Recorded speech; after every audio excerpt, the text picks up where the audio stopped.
Toute sa vie, Pablo Escobar a été impossible à attraper. Les Américains le savaient pertinemment, et les Colombiens aussi. Alors, que diable s'est-il passé le 3 décembre 1993 ? Comment diable a-t-il pu être attrapé si facilement après avoir échappé aux autorités pendant plus de 10 ans ? Et surtout, qui a trahi le roi de la cocaïne ? Dans cette vidéo, j'utiliserai les témoignages du fils d'Escobar lui-même pour mettre en évidence les incohérences entourant la terrible mort d'Escobar. Et vous apprendrez à connaître l'homme qui se cache derrière la plus grande trahison du XXe siècle. Le discours officiel. As you know, the official version of what happened is that Pablo Escobar was shot by the police while trying to escape. Well, we have more than one official version. If you ask the North Americans, they will tell you we were the ones who killed Pablo Escobar. And if you ask the Colombian police, they will tell you we were the ones. Il est donc difficile de croire le récit officiel du gouvernement sur la mort de Pablo. Cependant, il y a une part de vérité dans ce récit officiel. D'après le gouvernement, le 3 décembre 1993, une chasse de 100 millions de dollars et de 6 mois pour retrouver le péniblement évasif Escobar a connu une conclusion glorieuse lorsqu'ils ont découvert l'endroit où il se cachait. Le barrio de sa tante à Medellín. Sa ville natale est la même ville où il avait commencé sa carrière dans la coke.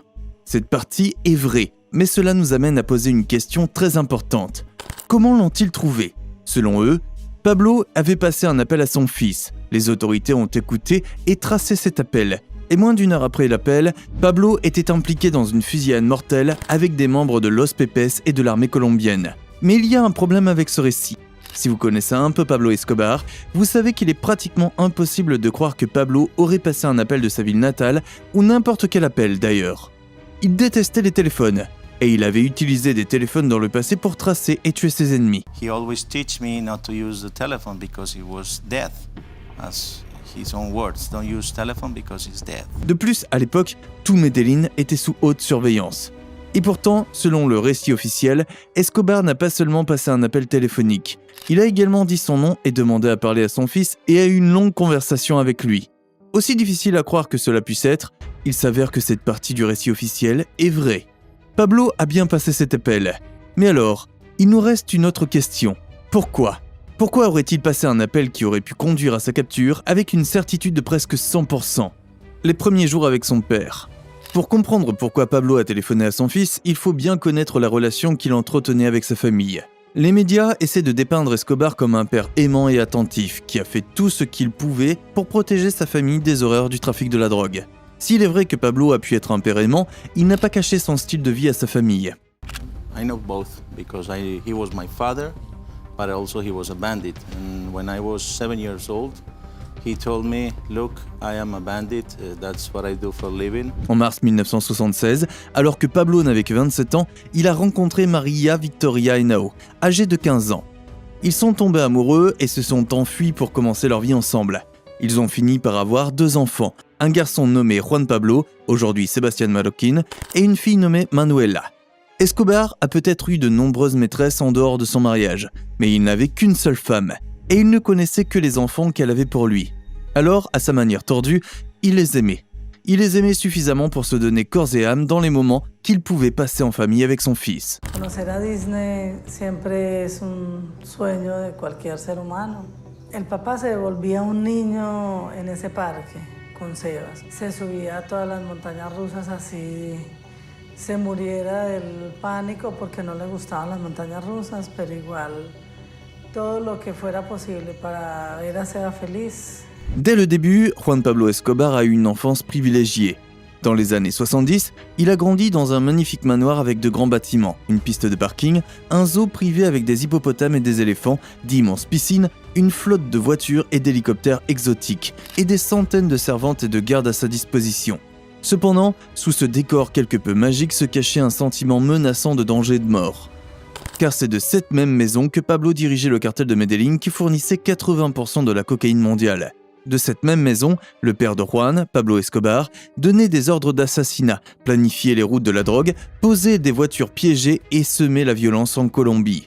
Et quand Juan a été assez grand, il a essayé de changer son père. When I saw the bombs in the news, I told him, "Look, what's going on? You don't have to do this. You should not do this. A lot of innocent people is dying." And he answered me, Look, I didn't invent this. They used this against my family, my beloved ones. Mais Pablo n'allait pas changer, même s'il était prêt à écouter son fils. De l'autre côté de la barrière, Pablo était très intentionnel dans son rôle de parent. Selon Juan, alors qu'il n'avait que 8 ans, son père l'a appelé dans une pièce, et son vieux père avait étalé sur une table toutes les drogues qui étaient disponibles dans la maison. Il a commencé à enseigner à son fils les effets de la consommation de ces drogues tout en le décourageant de les utiliser. À partir de ce moment-là, tout se passe bien pour la famille Escobar, jusqu'à ce que Pablo Escobar lui-même commette une terrible erreur. Alors qu'il traquait un fonctionnaire, Escobar a fait exploser un avion avec 110 passagers innocents. Malheureusement pour lui, les 2 Américains étaient également à bord, et cela a donné aux Américains une excuse pour intervenir dans la capture d'Escobar. Période d'extrême danger. Les États-Unis ont utilisé tous les moyens possibles pour traquer Escobar. Ils ont parrainé un groupe paramilitaire colombien appelé Search Block. Ils ont travaillé avec un groupe de justiciers anti-Escobar et ont collaboré avec des cartels rivaux.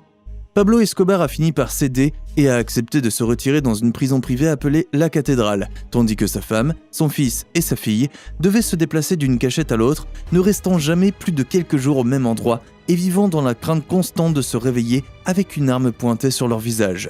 Pablo leur a même appris à se tuer pour éviter d'être capturés et torturés. Il leur a dit de se tirer une balle dans l'oreille droite. Les murs se refermaient sur Pablo, mais il ne pouvait pas se permettre de laisser la même chose arriver à sa famille. Cependant, cette dévotion à sa famille était sur le point d'être étirée à sa limite. Chaque jour que Pablo passait à la cathédrale, il perdait des alliés. La plupart sont morts en se battant pour lui, et ceux qui ont survécu se sont livrés aux autorités. Ils croyaient que la guerre était déjà perdue. On peut dire qu'ils ont trahi Pablo, mais rien de ce qu'ils ont fait ou dit n'aurait pu mener à la capture d'Escobar, parce que le gouvernement savait déjà où il était. Ils avaient juste trop peur pour le prendre.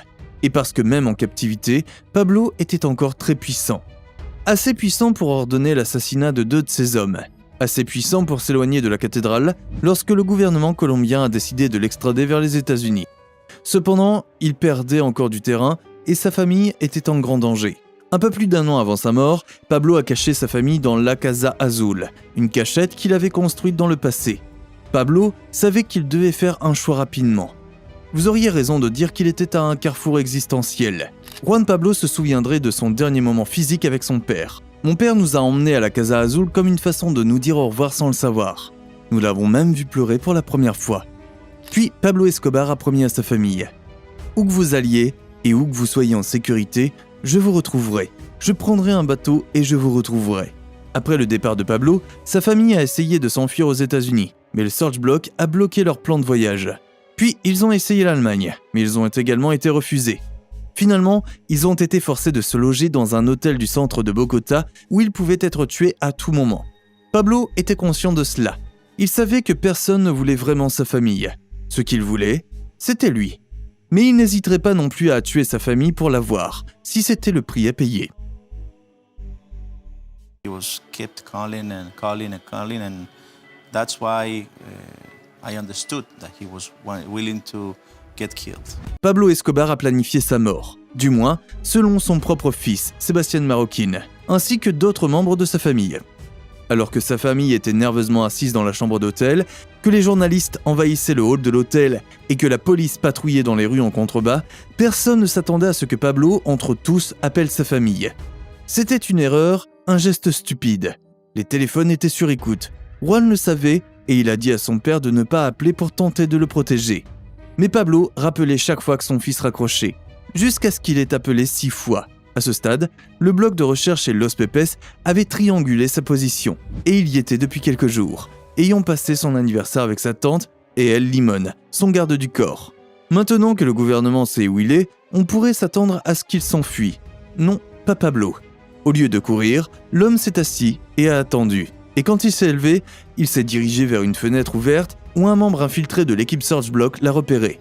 Bien sûr, il savait qu'il serait repéré. Il voulait être repéré. Vous voyez, Pablo avait 2 choix à ce moment avant sa mort. Il pouvait soit trahir sa famille et vivre, ou se trahir lui-même, donnant à sa famille une seconde chance de vivre. Courant sur les toits des barrios de Medellín avec El Limón, son garde du corps. Il était certain qu'il rencontrerait la mort, il le savait probablement.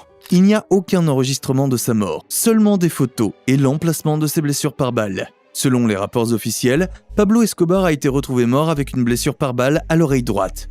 La même méthode de suicide qu'il avait enseignée à son fils et à sa femme afin d'éviter la torture et la capture. Donc, si vous vous demandez encore qui a trahi Pablo Escobar, vous avez votre réponse. C'était Pablo Escobar. Seul Pablo aurait pu trahir Pablo. Seul Escobar aurait pu tuer Escobar. Et seule sa famille aurait pu pousser ce monstre d'homme à faire le sacrifice ultime.